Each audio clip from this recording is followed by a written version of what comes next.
Bonjour à tous, bienvenue dans l'hebdo. Vous avez peut-être reconnu la danse hip-hop juste en bas, c'est parce que nous sommes au festival Break the Ice pour la 5e édition. On va en faire le tour tout de suite.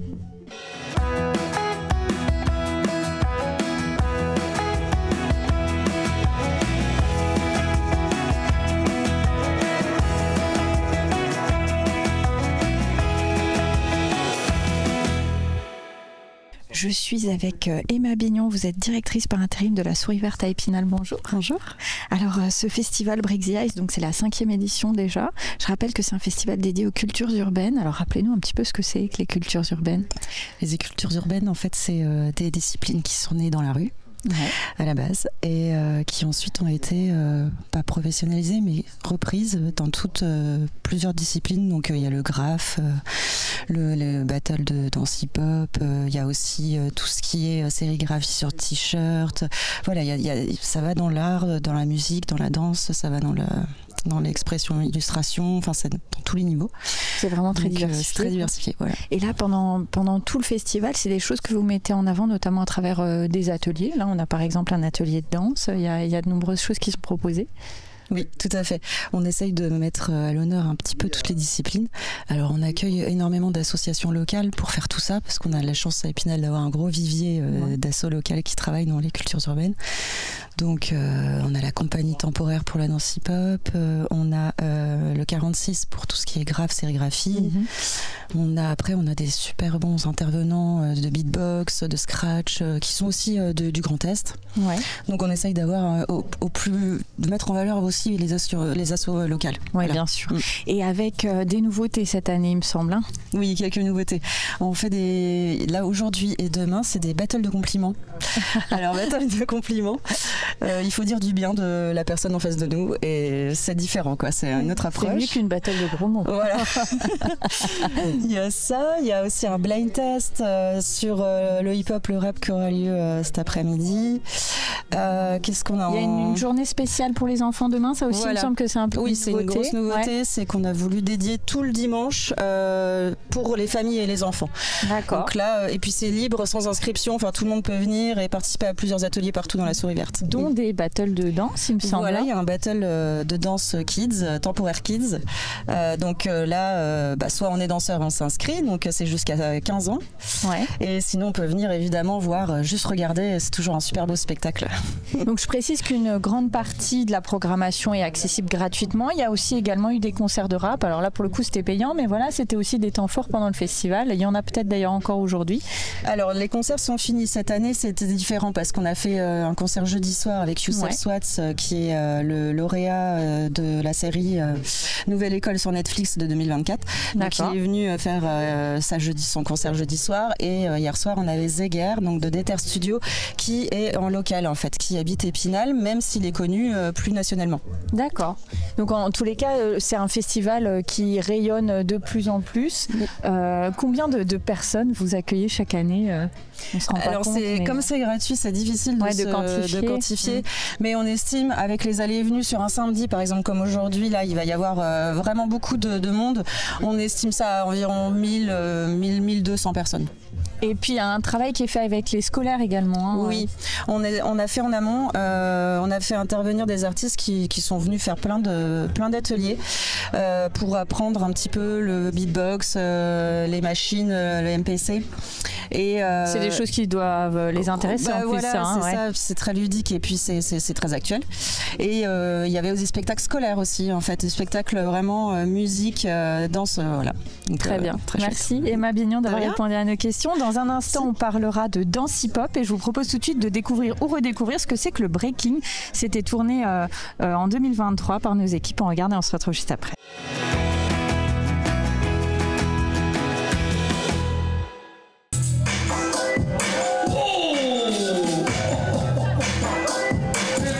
Vous connaissez l'origine de cette discipline artistique désormais sportive venue de la rue. Vous connaissez le principe des battles, deux danseurs qui se répondent à coups de footwork ou power move de plus en plus élaborés. Une nouvelle journée de breaking s'est récemment déroulée à Épinal. C'était à l'espace court dans le cadre du festival Là-haut sur la colline. Des battles organisés par l'un des meilleurs breakdancers de France, le spinalien Kevin Brio. On a une équipe d'Argentine, on a des danseurs de Colombie, de Belgique, d'Allemagne, des Français aussi bien sûr. Hein. Donc ça vient un peu partout en France, Marseille, Paris, Troyes et les danseurs de la région. Donc voilà, on a réussi à ramener une belle line-up et ça fait plaisir que tout se passe bien.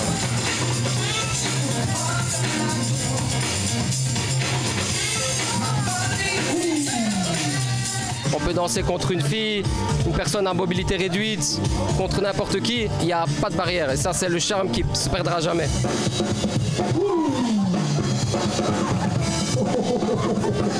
Chacun amène son côté créatif, donc on peut être fort techniquement ou musicalement, mais c'est pas pour autant qu'on va perdre le battle parce qu'on est plus technique.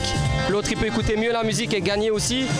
Tout rentre en compte, c'est pour ça qu'ils ont mis des juges fort différents pour justement regarder chaque aspect de la danse. Et parmi ces juges, il y avait justement l'entraîneur de l'équipe de France de breaking. La discipline a fait son apparition dans le monde olympique en 2018 au JO de la jeunesse. Mais l'année prochaine, le breaking sera sport additionnel au JO de Paris. La sélection des athlètes tricolores est en cours. On a déjà une entrée garçon. On a Danny Dan qui a gagné les Jeux européens il y a 2 semaines à peu près. Donc il a son entrée directe pour les Jeux. Et les autres filles et garçons vont devoir passer par les TQO, les tournois qualificatifs olympiques, et qui commencent d'ailleurs en mars. Et là, il nous reste 2 grosses compétitions cette année-là. Vous avez encore le temps pour mieux appréhender les différentes phases des battles et leur contenu. Au JO de Paris 2024, les épreuves de breaking se dérouleront les 9 et 10 août sur la place de la Concorde. Nous sommes à la Souris Verte. Je suis avec Hamza Boumaza. Bonjour. Je précise que vous êtes président de l'association Street Harmony à Nancy, un des principaux partenaires de ce festival. Vous êtes là depuis le début. Vous, votre spécialité, c'est une asso de danse hip-hop. Alors déjà, pour ceux qui ne connaissent pas le hip-hop, c'est quoi comme danse? Alors, déjà, le hip-hop fait partie d'une culture plus large. Voilà, on a différentes disciplines qui sont représentées dans le festival, le chorégraphe, le beatboxing, la danse, etc. Et là, du coup, nous, on s'occupe vraiment au niveau de la danse, au niveau de l'association, et on développe des événements tout au long de l'année, des cours, des stages. Là, en l'occurrence, on a un gros partenariat avec la Souris Verte pour organiser cette partie du festival. C'est un temps fort, donc un gros battle. Et du coup, la danse, c'est une culture américaine à la base, et du coup, qui est vraiment pour l'émancipation des personnes. Donc là, c'est vrai qu'on travaille beaucoup sur le kiff personnel. C'est une culture très forte, ils en parlent derrière d'ailleurs, et du coup, avec des influences vraiment mondiales, africaines, il y a vraiment caribéennes, il y a vraiment beaucoup d'influences. Et du coup, nous, c'est vraiment le mot d'ordre de l'association. Amusez-vous, venez comme vous êtes, et puis amusez-vous. Alors là, on voit que derrière nous, il y a un atelier de danse. Alors, il y a 2 pontes de la discipline qui sont venus pour donner un cours. Il se passe quoi là pendant 1h30? Alors là, on a programmé avec la Souris Verte un workshop avec Mackenzie et Spider. Et en fait, en gros, là, l'idée, c'était d'aller un peu plus loin sur la démarche. C'est-à-dire que on voit à la question de la culture hip-hop, mais là, on a voulu mettre un niveau entre guillemets intermédiaire confirmé, parce qu'il passe plus des messages que juste de la technique. C'est-à-dire que là, pour le coup, il parle beaucoup de la musique en soi, la musicalité de l'histoire du hip-hop, mais aussi sur du développement personnel pour qu'il puisse se placer dans cette culture en tant que personne et pas juste en tant que consommateur. Je viens, je danse et puis on l'accepte aussi, parce que c'est aussi ça. Mais voilà, l'idée sur ce message-là, c'est vraiment d'aller un peu plus loin sur les démarches. D'accord. Alors cet après-midi, il y aura les fameux battles. C'est vraiment les temps forts du festival. À quoi il faut s'attendre? Il me semble qu'il y a 2 catégories de danse. Ouais, alors il y a un battle team, donc en 4 contre 4, qui est exclusivement hip-hop. Et du coup, ça c'est la première catégorie. Et pour la deuxième, on a une catégorie all dance. Ça c'est une catégorie des fois qui a d'autres appellations, mais nous en fait l'idée c'était de réunir des danseurs de différentes disciplines. Donc on peut avoir des danseurs ou danseuses classiques, du contempo, du modern jazz et du hip-hop. Tout horizon. Et l'idée c'est qu'on est sur une thématique musique du monde. Donc et c'est à ce moment-là justement qu'on parle d'artistes et que t'as la musique, tu sais pas du tout sur quoi tu vas tomber parce que c'est le DJ qui décide. Et qu'est-ce que tu peux donner en termes d'émotion, en termes d'amusement, tout simplement. Est-ce que tu t'amuseras sur la piste? Donc c'est de l'impro finalement. Ouais, totalement. C'est de l'impro dans le sens où on a des éléments qui sont variables, comme la musique, c'est le DJ qui décide, l'humeur du moment, puis aussi la personne qu'on a en face, ça peut jouer sur sa danse. Mais voilà, il y a l'improvisation. C'est ça. Ouais, c'est vraiment des face à face. Après, on prépare nos gammes quand même, on bosse énormément, on travaille énormément en entraînement. Donc l'impro se fait surtout sur la musique, sur le moment en fait. Donc l'idée c'est de venir avec un petit niveau malgré tout. Bon, les débutants sont acceptés, mais oui. Voilà. En fait, c'est vraiment ouvert à tout le monde. On a des personnes des fois qui s'inscrivent pour découvrir un peu ce monde-là. Mais en effet, de base, nous on a pour habitude de dire qu'on prend quand même au sérieux le monde de la compétition au niveau du battle. Et que si on a un objectif clair dans sa tête, on vient et puis on s'amuse. Ça, il n'y a pas de souci. Mais il y a des personnes qui vivent de cette partie-là. Donc forcément, le jury fait une présélection de toute manière pour sélectionner les 8 teams et les 8 danseurs ou danseuses qui participent en battle. Ok. Avec une notoriété grandissante, il y a des gens qui viennent de plus en plus loin pour participer. On a pris cette habitude depuis quelques années déjà sur les événements qu'on co-organise ou qu'on organise exclusivement. On a des danseurs qui viennent d'Asie, l'Europe c'est régulier. Là on a 2 équipes ou une équipe je crois d'Espagne. On a la Suisse qui est représentée, même en France on a des Marseillais, des Parisiens, on a des Belges. Il y a quand même un rayonnement assez large. Ouais. En parlant de rayonnement, cette année c'était pour la première fois, le breaking était au JO pour la toute première fois. C'est un beau coup de projecteur, vous en pensez quoi vous? Oui, alors nous c'est pas la spécialité de notre association, on le pratique en tant que passionné de la culture. Il y a d'autres assos sur Nancy qui sont spécialisés dans le break. Nous on l'a vu, oui en effet, c'est un coup de projecteur sur la discipline. Après c'est vrai que c'est un coup de projecteur qui sera unique parce qu'il sera plus sur les disciplines sur les prochains JO. Si ça permet à des enfants ou même des personnes de découvrir, mais on découvrira pour le coup uniquement la discipline sportive et pas l'aspect culturel. Donc nous on met un point d'honneur quand même à mettre la culture en avant. Parce que c'est un truc. Les JO ça reste du sport. Mentalité, un état d'esprit, c'est pas juste. C'est vrai. Totalement. C'est vrai que c'est une discipline très athlétique, donc ça mérite sa place en tant qu'athlète. Mais voilà, nous on met un point vraiment important à la culture et du coup c'est pour ça que en tout cas cette démarche là nous elle est super importante. Très bien, merci Hamza d'avoir répondu à nos questions. On fait une deuxième pause dans cette émission. Dans un instant, on rencontrera l'association des Woodmen, qui font la promotion du skate et du BMX. Je vous propose de revoir l'ouverture du skatepark à Saint-Dié. On se retrouve juste après. Merci.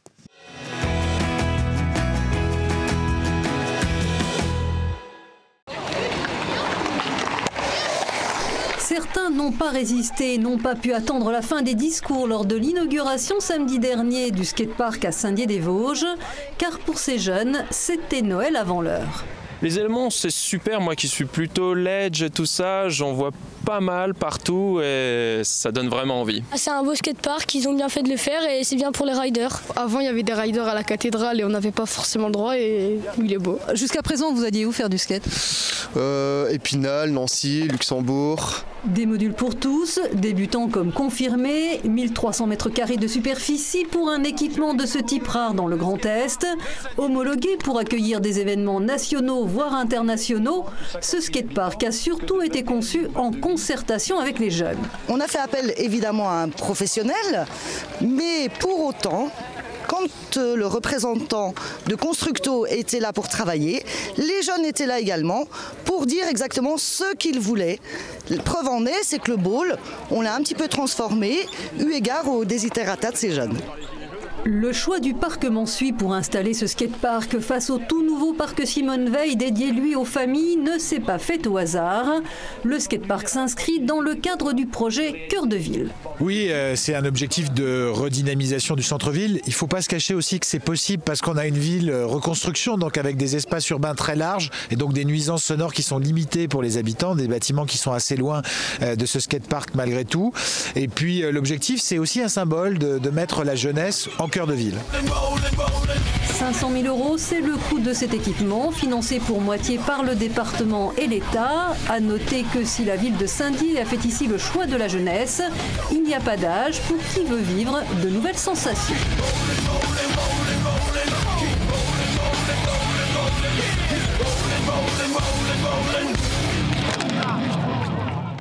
On se retrouve au festival Break the Ice. Je suis cette fois avec les membres des Woodmen. J'ai d'un côté son président Guillaume Saunier, bonjour. Bonjour. Et de l'autre Kevin Picard. Donc vous êtes trésorier de l'association. Donc je précise que c'est une association qui fait la promotion du skate qui est derrière nous et du BMX. Alors là, vous êtes présent sur le festival tous les ans, il me semble, hein, et avec une rampe de skate. Oui, tous les ans depuis 7 ans maintenant. Ouais. Et donc, alors l'idée, c'est quoi? C'est de faire un petit peu la promo de ce sport, hein. C'est ça, faire la promo du skate et du BMX, c'est la scène locale, la scène vosgienne en fait. D'accord. Alors bon, on va se déplacer un petit peu. Est-ce que c'est un atelier qui fonctionne toujours bien là quand vous êtes présent sur le festival? Ah oui, on a toujours du monde qui vient voir, qui est intéressé par ce qu'on fait, le vélo, le skate, ça attire toujours des jeunes. Ça fait vraiment partie à part entière des cultures urbaines, ça pour le coup. Oui, ça a toujours été. Ouais. Alors c'est un sport, alors je sais pas si vous avez un petit peu l'historique, mais qui est né dans les années 50, hein, c'est ça le skate? Le skate, oui, le skate ça vient du surf dans les années 50, 60. Et le BMX c'est bien plus récent, je dirais que le BMX c'est dans les années 80. Alors réexpliquez-nous ce que c'est que le BMX pour les personnes qui nous regardent et qui ne connaissent pas forcément. Alors c'est un vélo acrobatique, on va dire, pour faire des figures sur des rampes, soit en bois comme ici, soit en terre. D'accord. Et alors vous, dans l'association, comment ça se passe? Est-ce que déjà vous êtes combien dans cette association? En général, on est une centaine d'adhérents depuis quelques années, on est une centaine d'adhérents.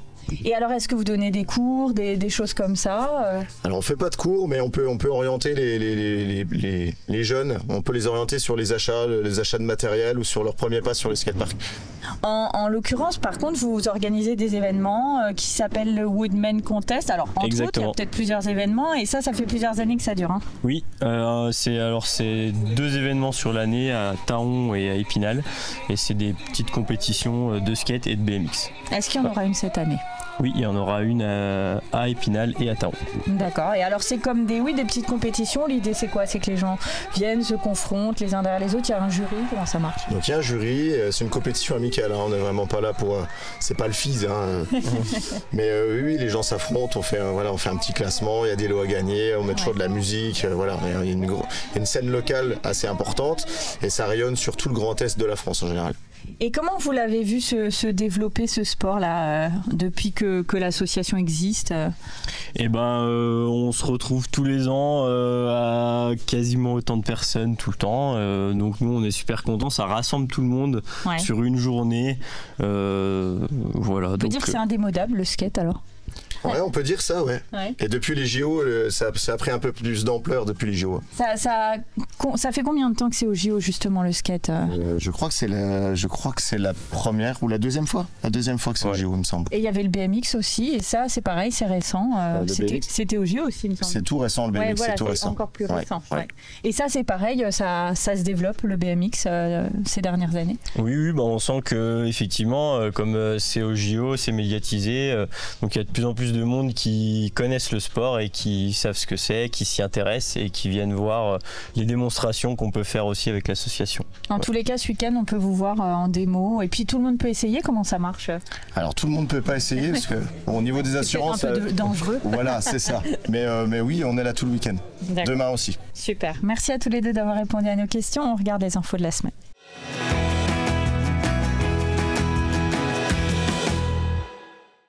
Belle affluence mardi dernier au lycée Notre-Dame Saint-Joseph d'Épinal pour la traditionnelle collecte de début d'année avec l'EFS, l'établissement français du sang dont les besoins sont permanents, on le sait, et qui cherche à renouveler sa population de donneurs. Sur quelques 70 inscrits ce matin-là, près des 3/4 étaient ainsi primo d'honneur, une initiative de l'ensemble scolaire organisée tous les ans à la même époque, celle de la Chandeleur, pour une collation améliorée avec en plus des traditionnels hot dogs et autres réjouissances, des crêpes bien entendu. Elle fait le bonheur des enfants et de la biodiversité. Cette mare pédagogique a été inaugurée ce samedi dans la forêt communale de Charmes. C'est l'association CPN, Connaître et Protéger la Nature, qui est à l'initiative de ce projet en gestation depuis 10 ans. 40 mètres cubes de terre ont été enlevés fin 2023 pour créer cette mare déjà colonisée par les libellules, les coléoptères et autres amphibiens comme les grenouilles, tritons et salamandres. Des panneaux expliquant leur mode de vie de l'alimentation à la reproduction ainsi que des tables et bancs en chêne ont été ajoutés pour rendre l'endroit accueillant. Le coût du projet s'élève à 14 000 €, financé à 50% par la région Grand Est et à 30% par le Fonds de développement de la vie associative, le reste étant à charge de la commune et de l'association. Ils prévoient de créer leur micro-entreprise dans les secteurs des travaux d'intérieur et d'extérieur, de la couture ou encore de la restauration. Mardi à Épinal, au sein de la fabrique à entreprendre installée place d'Imbrassard sur le plateau de la Justice, une dizaine de personnes ont participé à un atelier d'information et de travail sur l'entrepreneuriat. Par le biais d'un jeu ont été évoqués les impératifs ou aléas rencontrés quand on crée sa boîte. Citons l'immatriculation, l'URSSAF, les aides de l'État ou encore justement les limites du statut de l'entreprise individuelle. Ce rendez-vous était organisé par l'Agglo d'Épinal, l'Association pour le droit à l'initiative économique, l'ADI, et Alexis Grand Est, organisme spécialisé dans la création-reprise de sociétés. En 2023, dans les Vosges, sur les 3700 entreprises créées, 2400 étaient des micro-entreprises. Il y en avait assurément de toutes les tailles lors du traditionnel vide-grenier proposé dimanche dernier par le comité d'intérêt de quartier du Saulcerre au centre des congrès d'Épinal. Un événement qui s'étoffe d'année en année puisque 145 exposants venus de toutes les Vosges mais aussi de Meurthe-et-Moselle, de Haute-Saône et du Luxembourg s'étaient donné rendez-vous pour cette 6e édition. Les organisateurs ont même dû en refuser une 50aine. Un joli succès au vu de la fréquentation puisque plus de 3000 personnes ont déambulé dans les allées du hall central. Et voilà, l'hebdo est terminé pour aujourd'hui. Le festival, lui, se poursuit jusqu'à dimanche en fin de journée. Donc n'hésitez pas à venir voir ça de vos propres yeux, ça vaut le coup. On se dit à la semaine prochaine.